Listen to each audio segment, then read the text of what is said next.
Text this morning is going to be found in Proverbs chapter 1. If you'll turn there with me, Proverbs chapter 1. And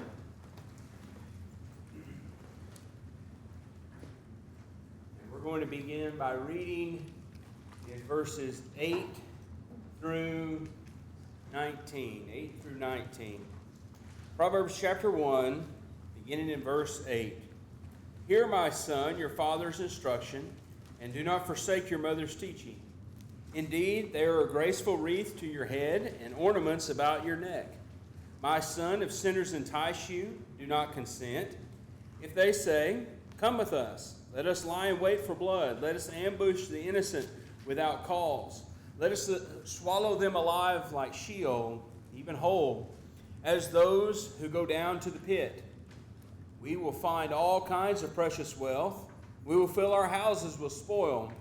Throw in your lot with us. We shall all have one purse. My son, do not walk in the way with them. Keep your feet from their path, for their feet run to evil, and they hasten to shed blood. Indeed, it is useless to spread the baited net in the sight of any bird, but they lie in wait for their own blood. They ambush their own lives, and so are the ways of everyone who gains by violence. It takes away the life of its possessors. I know it's beginning to be the beginning of the school year. It comes around normally here about this time in August. An exciting time for young people that are going back to school, and an exciting time for some teachers as they head back to school. And so a lot of change happens as that comes about. And it's important to us to be considerate of things that we can prepare ourselves so as to be sure that we're pleasing God. Whether we're a student or a parent or a grandparent, we're going to have impact on others in our lives. If you're a student, I don't really care how old you are. I think that it's important for us to prepare ourselves for the circumstances of life. And if you're a parent, you're going to be trying to guide your children or trying to guide your grandchildren. How are you going to do that? Now, you may sit here this morning and say, I'm not a parent, or I've completed the child-rearing years, and I really am not going to have any part of it. And I want you to know that the lesson this morning is for you, too, because you're going to have opportunities that come your way. Plus, there's just great counsel here. This isn't counsel that's given in Proverbs 1 just to young people. This is counsel that is important for us all. So I want us to look at this and to consider it in our lesson this morning. And in the lesson this evening, I'm going to focus on parents as we prepare to help train our children as well. So both of our lessons are going to center around this kind of back-to-school theme. I want you to consider this young man here in Proverbs chapter 1 as our example, and some of the importance about how he's going to live his life. His life is full ahead of him, and he's going to be making decisions, and those decisions are going to impact him for the next, let's say, 30, 40, 60 years, however it might be. But notice the foundation that he's going to need to build those decisions upon. In verse 8, he says, hear, my son, your father's instruction. And so it is that he begins by talking here about listening to someone. There are instructions that each person needs to follow. Now, it would be folly of us to sit and think that he's talking about biological father, because that's not necessarily the case. It is that case sometimes that it's used that way, but not necessarily. The relationship of father, son, and daughter, teacher is common in the Hebrew language and occurs in the book of Proverbs and other places in your Bible. John uses it to talk of his children in 1 John, not children in the flesh, but those he is teaching. So it is some sort of teaching. I want you to look at this not as a father biologically to a son, but as a teacher to the one that he is teaching. You can see that the term son is used in a variety of ways. If you just leave a marker in chapter 1 and look forward in chapter 5, you'll notice that it's used maybe differently than we might think. Because we hear the word son and we think of someone who's 5 years old or someone who's 12 years old, 15 years old, something like that. But it's not used that way in Proverbs chapter 5 and verse 20. It says, for why should you, my son, be exhilarated with an adulteress? This guy's not 5, he's not 12, he's old enough to be married. And he's old enough to have this temptation of sin. Look forward a little bit further into chapter 6. These are young people. I'm not discounting that, but he's talking, my son, not talking about a kid. Chapter 6 and verse 20, my son, observe the commandment of your father. Chapter 6 and verse 1. I'm getting to verse 20 in a minute. It says, my son, if you have become surety for your neighbor, have given a pledge for a stranger. That is, you have signed the note. You're a co-signer on the note. You have some sort of wealth that you can put as collateral down on a loan. That's not a 5-year-old. So the word son, I don't want you to think this is just talking about kids. This is just a lesson for those of us that have elementary age kids. That's not what he's talking about. He's using this as a wise teacher to a listening ear. And so when he starts, and we ask the question here, why listen, who to listen to at the very beginning, you need to recognize, he says, to heed the words of a wise teacher. And for our students, hopefully, that's going to be those of our parents. That our parents are godly-minded, wise people who we can listen to for advice and we can listen to for spiritual wisdom. That's who he's telling him to listen to. You notice here in chapter 1 and in verse 8, hear, my son, your father's instruction, and do not forsake your mother's teaching. That is their wise teaching, their spiritually minded teaching. You know, in the Old Testament, in Deuteronomy, it talks about this. Every 7 years, they would gather together and they would have the law read to them. And the law would be read to them by the Levites, by the priests. And so you would think, hey, here's this opportunity that you can come together every 7 years. And he doesn't say in the law, the kids don't come. It's everybody. You bring all ages every 7 years. According to the law, you listen to the law being read. You can hear it, you can understand it, you're there listening to it, and you're there learning from it. That's valuable. But he does not appeal to that in Proverbs chapter 1. He does not say, just remember every 7 years, my son, that you're going to go listen to the law being read. And it is important for the priests to do their responsibility in teaching. It's important for me to do my responsibility in teaching. And I try to preach and prepare and think about lessons that will benefit everyone in the audience. But the focus here is on father and mother. Your parents have some sort of information that they can give you and they can help you with. Now that becomes a lesson not just for our kids, not just for our students, but that becomes a lesson then for our fathers and mothers. Sometimes people will choose the church they're going to associate with, and the first question that's asked is, tell me about the kids' classes. Do y'all have a VBS? He says here this is a father's and mother's responsibility. I'm not opposed to Bible classes for kids. I am all for them. I have no problem with that. I'm all for being sure they're done exceptionally well. But they cannot replace what mothers and fathers should be doing at home. It is our job to train our kids. We've got to put that weight on our shoulders, mom and dad. And I don't care how old your kid is. This is not talking to 5, 12, 15-year-olds only.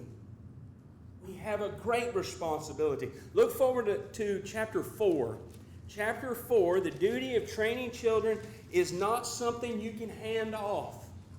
You cannot delegate this to someone else. You can't say, I'm going to send them to a Christian school and let them do it. That's not how this works. You can't say, I'm going to let grandma and grandpa do it. That's not how this works. It's the responsibility of fathers and mothers. Verse 1, Proverbs 4.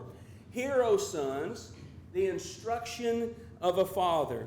Give attention that you may gain understanding. For I give you sound teaching. Do not abandon my instruction.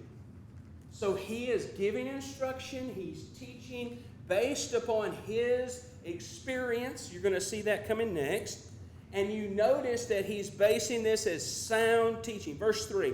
When I was a son to my father, tender and the only son in the sight of my mother, then he taught me and said to me, let your heart hold fast my words, keep my commandments and live. So he's saying, I had experience and wisdom, and that's guiding my teaching to you.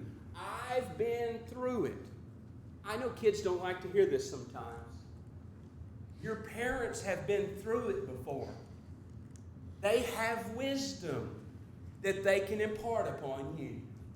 At your age, your parents have been that age before.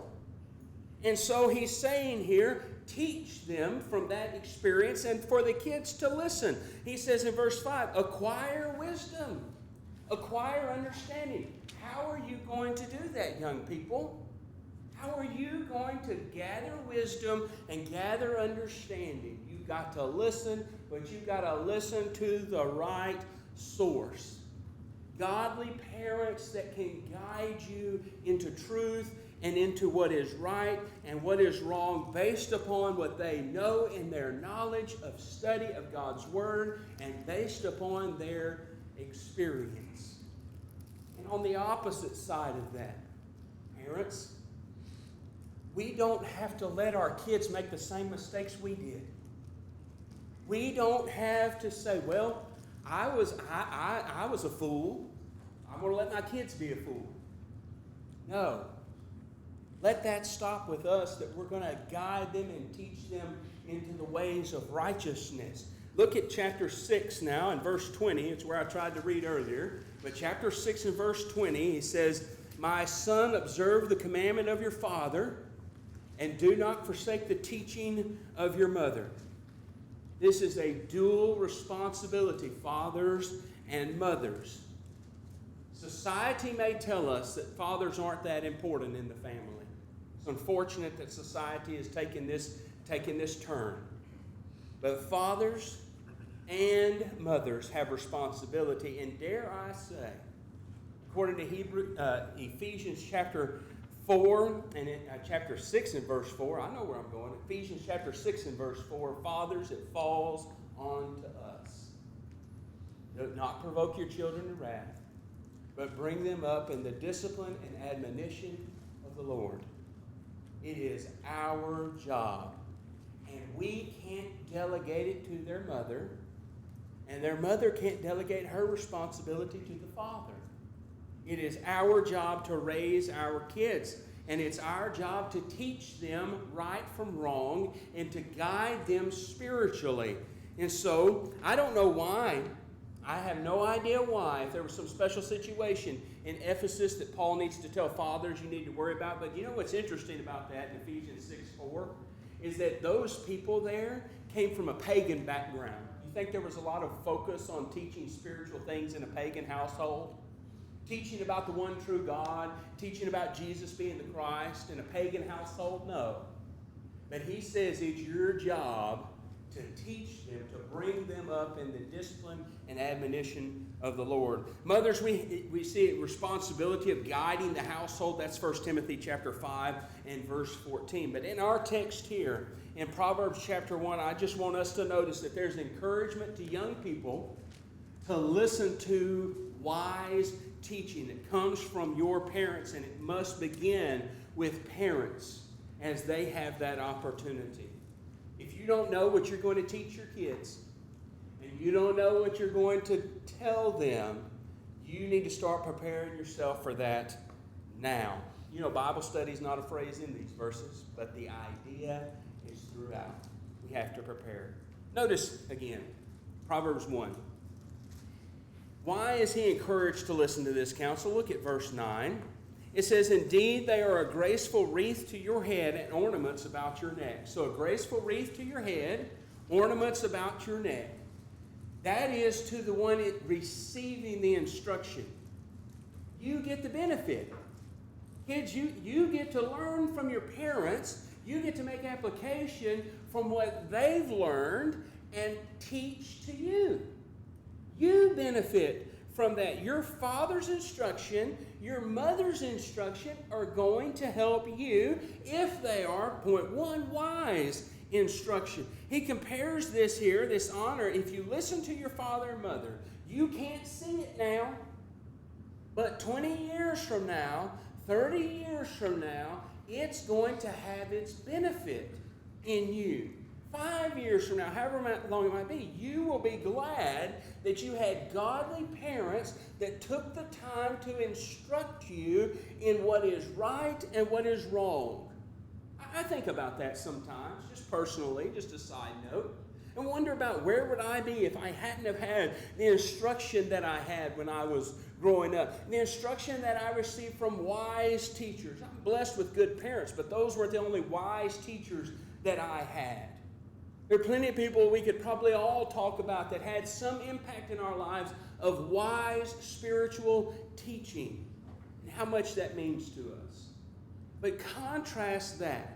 You see the rest of the encouragement here in this text. There's a warning that will happen. There's this benefit, but there's a warning at the end of the text that we were reading. If you don't listen to your parents and you instead listen to your friends and listen to the world around you. Look at verse 18. They lie in wait for their own blood. They ambush their own lives. You can listen, you got a choice. You can listen to the wise teaching, or you will suffer for the decisions that you make. So you've got to prepare now for 10 years from now. You've got to prepare now for 30 years from now so that you don't hang your head in shame about what you did back then. You've got to make those choices now. Listen to your wise teachers. Listen to your mama and your daddy.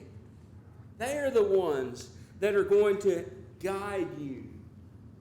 It's not about we're just passing down some sort of instruction. I'm not advocating for this. Passing down some sort of instruction. I learned from my parents. They learn from theirs, they learn from theirs, and I'm just passing on the same poor instruction. I'm talking about passing down instructions of what God says from one generation to the next. In verse 9, there are a graceful wreath to your head and ornaments about your neck. We can worry about things that give some sort of appearance. And sometimes we do. We can think about how much we spend. I'll put it in terms of money for a moment. How much we spend on certain things that we think are important. How we look. What kind of clothes we have on. Being sure that our teeth look nice. I didn't wear braces, but some are now. And probably a lot of you in the audience have done that. Your parents expended a lot of money on that. So we think about all those sort of things. And then kids, I don't have boys, but I've heard that they go through growth spurts where you need 4 wardrobes over the course of one school year. And so we spend all kinds of effort and time and money on sort of things such as that. And I don't want my kids to look bad. I'm not saying that, but there's something more important than being sure that they have the nicest clothes. That's this teaching. That's what he's focusing on here. We need to be sure, parents, that we spend what we need to expend so that our kids are receiving this instruction. Pay for them to have a good Bible. Pay for them to have what resources they need to be sure they're receiving this instruction. If we don't, then we're not concerned with this. You want to be sure your kids brush their teeth. You want to be sure your kids take a bath. You want to be sure your kids wash their hair. And when they get to a certain age, your teachers will thank you because you make sure that they wear deodorant. But the point here is, above all of that, it's more important they receive this instruction. Look over, put a marker here in Proverbs, and look over to 1 Peter chapter 3, please. 1 Peter chapter 3. He talks about outward beauty. That's why I've selected this verse. 1 Peter chapter 3, a woman's outward beauty. He talks about her adornment, and he talks about, in our text, this graceful wreath, this ornament around the neck, which kind of seems like an adornment, but he's using that figuratively of the teaching. And so what are you stressing at home? In 1 Peter chapter 3, verse 3, your adornment must not be external, braiding the hair, wearing gold jewelry, or putting on dresses. It's not that he's saying you can't do that. That's not the point. It's an idiom that he's using. But we worry about these things. I got to be sure my hair's fixed right. I got to be sure I'm wearing the right clothes, and I've got all the things. I got to be sure I paint my toenails, all that sort of stuff. He says that's not what it's all about. Notice the next verse. This is what it's all about. But let the hidden person of the heart, with the imperishable quality of a gentle and quiet spirit, which is precious in the sight of God. You can fix your hair if you want to. It may all fall out one day. Ask me how I know. You can worry about putting makeup on your skin, but it will wrinkle one day if you live long enough. But this beauty he's talking about here doesn't fade. This is what truly it is all about. We've got to spend time, parents and grandparents, making sure that our kids look good like this. I want them to have good, clean clothes. I want them to look nice and appropriate in the appropriate situation. Not discounting any of that, but if I'm going to invest time and money and effort in something, let's invest it in building their character. Let's invest it in building their knowledge in the Scripture and understanding who God is and what He expects of me. And as they grow in that, their beauty will be far superior to the most common, wonderful clothes that they sell in New York City. These things are the things that are important. Back over in Proverbs chapter 1, please. Proverbs chapter 1, this time verse 10. I'm not going to take it verse by verse. It may seem like it at this point, but I promise I'm not. Proverbs chapter 1, verse 10 says, "My son, if sinners entice you." Now, I'm going to focus for a minute on for our students. And when I say students, I don't care. Some of you are going back to college. Some of you are going to high school. All that. I want to focus on that, but just know I'm talking to everybody. Because the points that he's making here to his son in this text would apply to each and every person in this room. I don't care if you're 94 or if you are 4. He is making an application that you can listen to right here. Okay? So it seems like this young man is being enticed by something in verse 10. "My son, if sinners entice you." There's a couple ways you can look at this. You can look at this as we called it when I was in school, peer pressure. You can look at it in terms of like a gang. We don't like to think of it that way because gang has a negative connotation. But it is this group of people who's enticing you to sin. And that's what he's talking about here. Notice verse 14. He says, "Throw in our lot with us. Come join our group." That's the type of people he's mentioning. In verse 11, "Come with us." So they're saying, come join our group. Come be a part of this with us. That's their enticement. Why do you want to do that? I will show you. This is not just talking about kids in junior high. Okay? There's plenty of sororities and fraternities at colleges and all that. I never understood it, but if you want to ask me about it, I have an opinion. Ask me later. Here's the point. Why are those enticing? Why do people want to be a part of that? Well, the same reason that sometimes us older people go to work and we want to be a part of the cool kids too. We kind of join ourselves into certain people who we want to be with, fellow employees. But in school, real situations where people meet and gather together are just as important. And he's telling his son here, don't join in with them. If they're doing bad, if they're doing wrong, you don't have to join in with them. Instead, listen to what your mama and daddy have taught you. And so that when they're 18 and they go to college and they come back home and they say, I joined a sorority, there may be a good reason for that, I don't know, but just go with it and say, well, why did you do that? Well, I was looking for this togetherness. I was looking for something, and I know they were doing wrong or whatever it might be. How do you keep them from going down a path and joining in with a group of people? I'm not saying sororities are bad, but I'm saying, how do you keep your kids from joining in with the wrong crowd? How do you make sure as you send your kids to school that they're being with the right people? You train them. And it's really hard to do that the older they get. But you got to start now wherever they are. Don't wait until your kids are in a gang before you start to say, don't do that. Let them have in their mind. I remember Mama and Daddy telling me about this and preparing me for this, and use some real life examples to help them understand why they need to stay away from sinners. Verse 10. He says, my son, if sinners entice you, do not consent.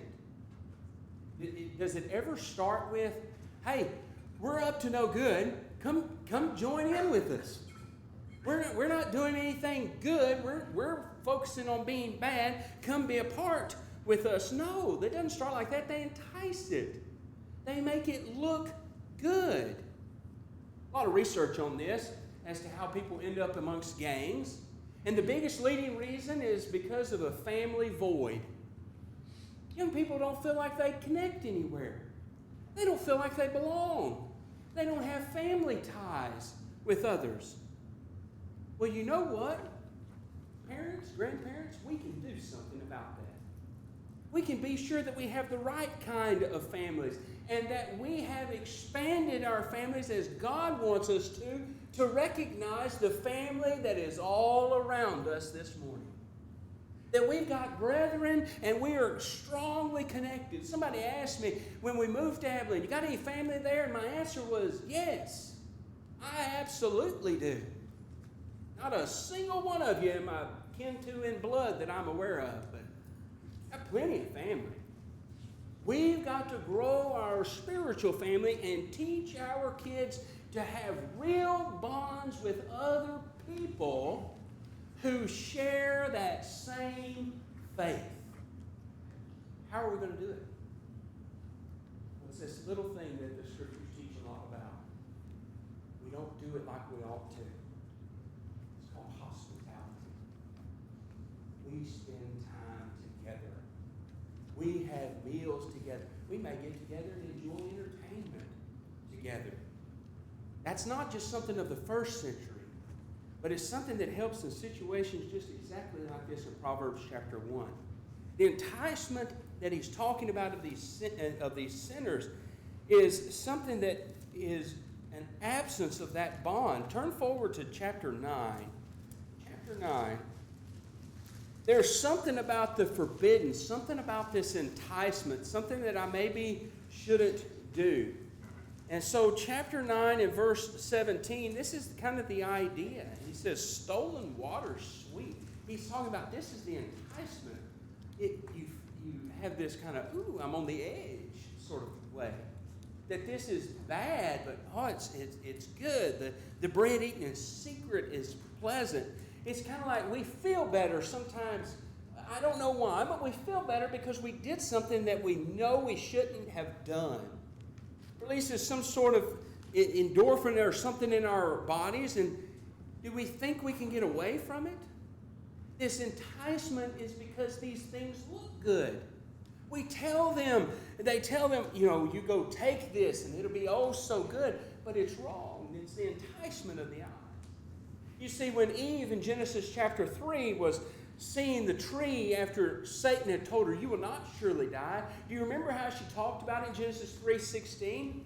She looked at it, and it was pleasant to the eyes. It was forbidden, though. It looked good to eat. It'll make you wise. The devil was able to tempt her by making sin look good. The passing pleasures of sin. Hebrews 11:25. Let's not tell our kids that sin doesn't have enticements. That's what sin is. Let's teach our kids to say no to it. I'm not trying to get up here and tell you, some Nancy Reagan slogan, just say no or something like that. It's a good slogan, but we need to teach our kids how to resist sin. We have to teach them how to be far away from it. These sinners in Proverbs chapter 1, they don't know God. They don't know wisdom, and they don't really care if you suffer by joining their group. And that is true of every peer group that you may meet in school that is seeking to do wrong, that's seeking to break the rules. They don't care if you get in trouble.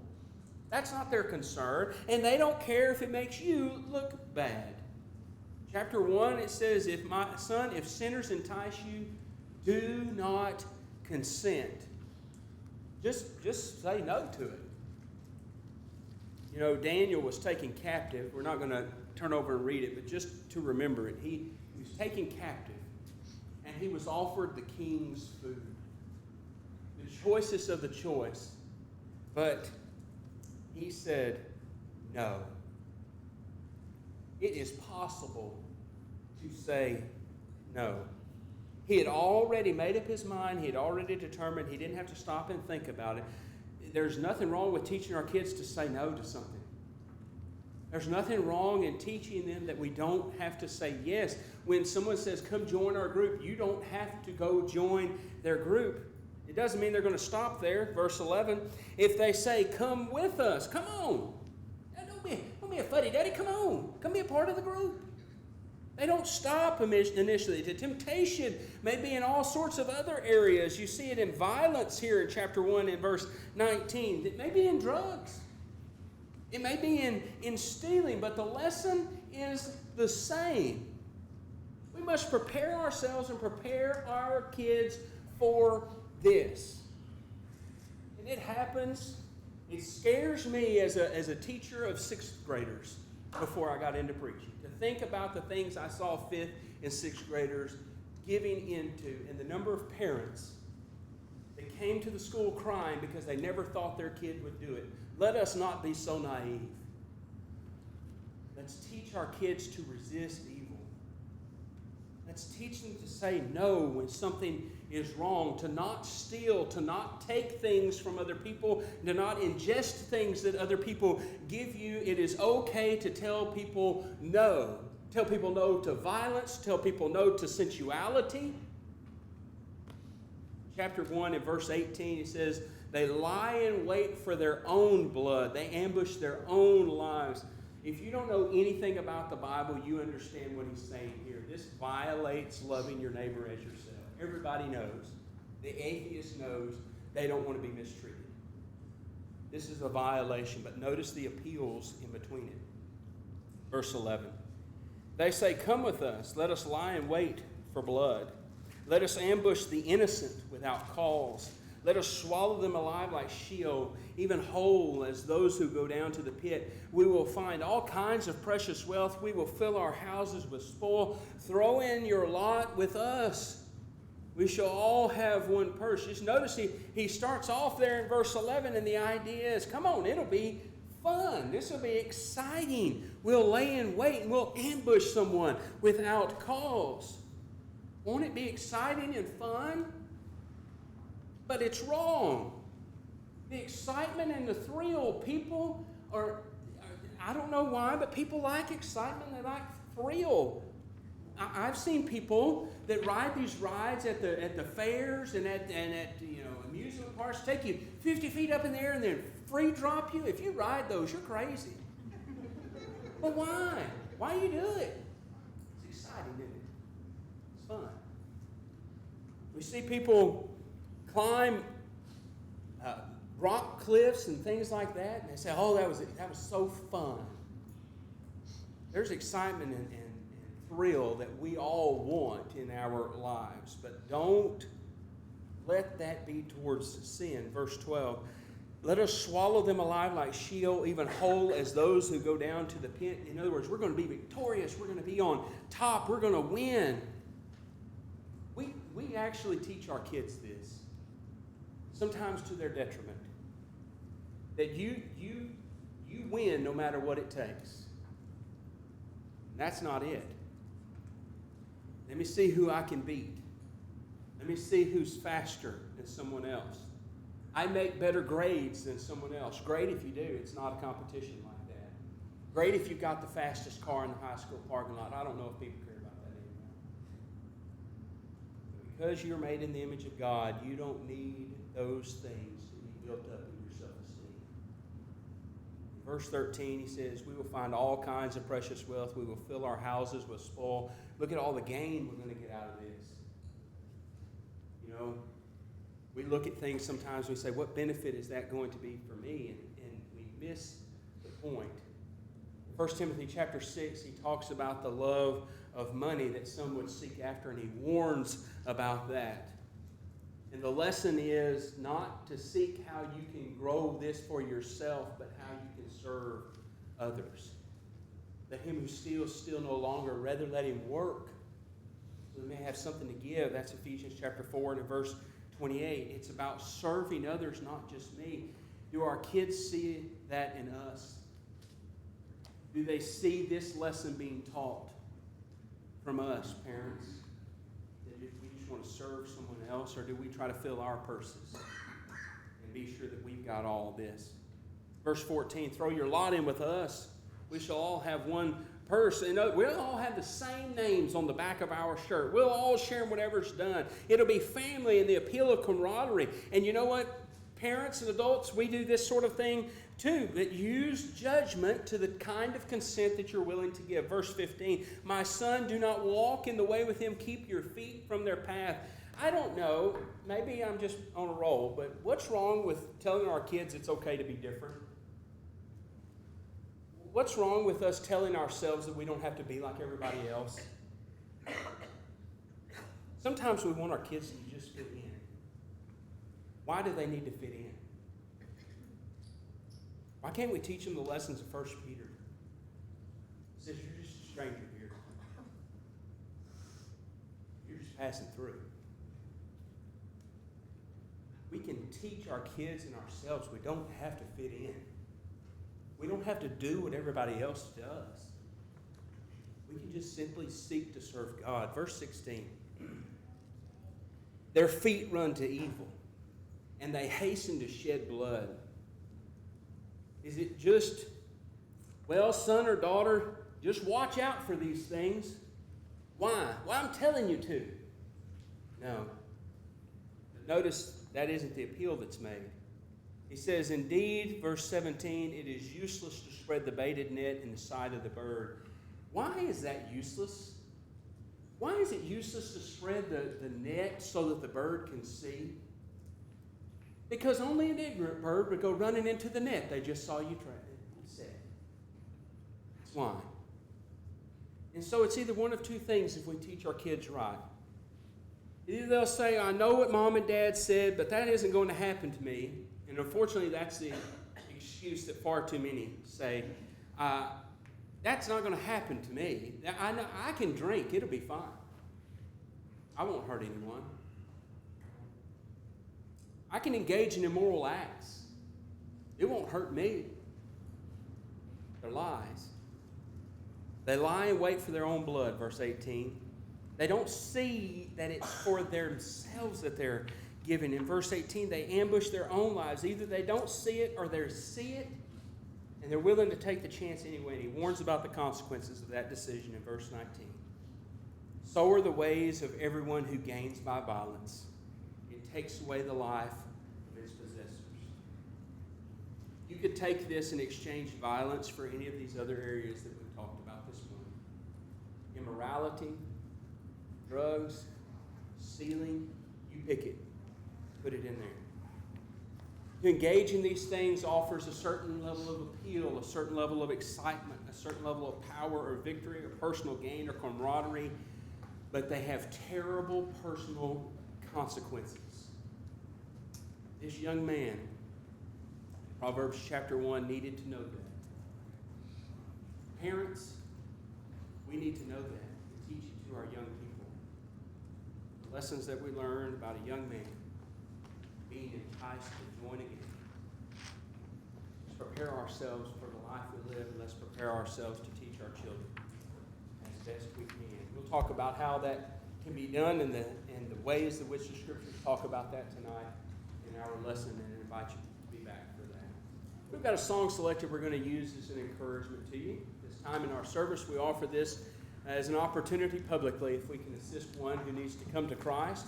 They come to an understanding of the knowledge of Jesus is the Christ, the Son of God. They believe that in John chapter 3 and in verse 16. They're willing to confess with the mouth the Lord as Savior. That is in Romans chapter 10 and verses 9 and 10. Repent of their sins in Acts 2:38. Be buried in baptism for the forgiveness of sins. This is a time afforded to one that might need to do that this morning. We certainly love that opportunity. Or if you need the prayers of the congregation, let us know how we can be in assistance in the public ways we stand.